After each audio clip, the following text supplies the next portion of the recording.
श्री स्वामी समर्थ। तुम्हा सर्वांचं माझ्या यूट्यूब चॅनलवरती अगदी मनापासून स्वागत करते। तुमच्या मनातील सर्व काही चांगल्या इच्छा स्वामी महाराज नक्की पूर्ण करो हीच स्वामींच्या चरणी प्रार्थना करते आणि आजच्या व्हिडिओला सुरुवात करते। खरंच आजचा व्हिडिओ खूप महत्त्वाचा आहे। उद्या आहे संकट चतुर्थी। तर संकष्ट चतुर्थीच्या दिवशी आपण जर काही उपाय सेवा केल्या तर नक्की ते सफल होत असतात। तर आपण कोणतेही शुभ कार्याच्या म्हणजे सुरुवात ही आपल्या गणेशाला वंदन करूनच करत असतो। 14 विद्या व 64 कलेचे ते स्वामी आहेत।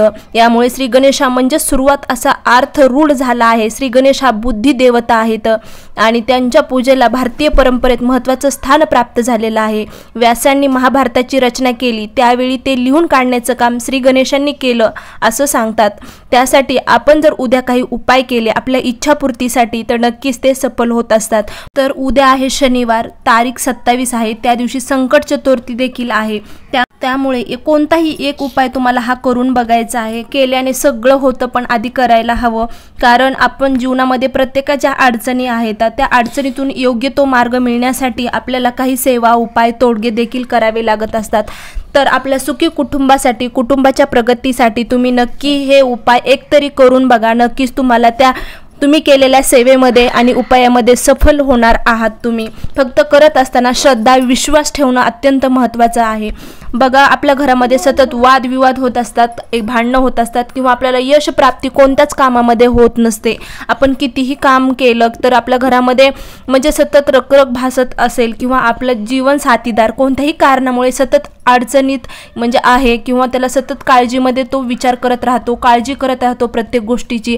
असं जर तुम्हाला असं वाटत असेल तर तुम्ही नक्कीच उद्या आपल्या नातं टिकवण्यासाठी आपल्या सुखी कुटुंबासाठी आपल्या साथीदाराच्या काळजीपोटी उद्या एक उपाय नक्की करून बघा। तर काय करायचं आहे, उद्या ओम विघ्नेश्वराय नमः या मंत्राचा जप करायचा आहे तुम्हाला 11 वेळा, म्हणजेच 108 वेळा एक माळ असते तर असं 11 वेळा तुम्हाला जप करायचा आहे। ओम विघ्नेश्वराय नमः असं जप जर तुम्ही केला तर जे काही तुमच्या म्हणजे संसारामध्ये विघ्न येत आहेत ते तारण्याचं काम आपले श्री गणपती बाप्पा गणेशराया नक्कीच तुम्हाला योग्य ते मार्ग दाखवतील।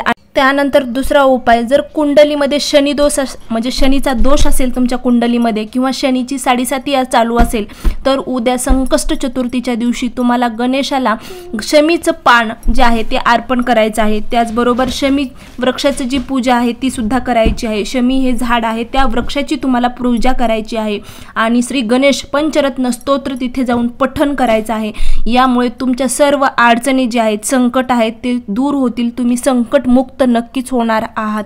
त्यानंतर तिसरा उपाय तुम्हाला काय करायचा आहे की जर तुमचा व्यवसाय असेल एखादा छोटा मोठा कोणताही व्यवसाय असू द्या, त्या व्यवसायामध्ये तुम्हाला काही अडचणी येत असतील, संकट येत असतील तर त्या अडचणीपासून मुक्त होण्यासाठी गणपतीच्या मंदिरामध्ये जाऊन हिरवे मूग दान करायचे आहे तुम्हाला आणि तिथे थोडा वेळ बसायचं आहे आणि श्री गणेश चालीसा याचं पठण तुम्हाला करायचं आहे। त्यानंतर तिथे गूळ आणि तुपाचा नैवेद्य दाखवायचा आहे। असं जर तुम्ही केलं तर नक्कीच तुम्हाला मान सन्मान बल प्राप्त होणार आहे आणि जे काही व्यवसायामध्ये अडचणी येत आहेत त्याच्यापासून मुक्तता मिळणार आहे।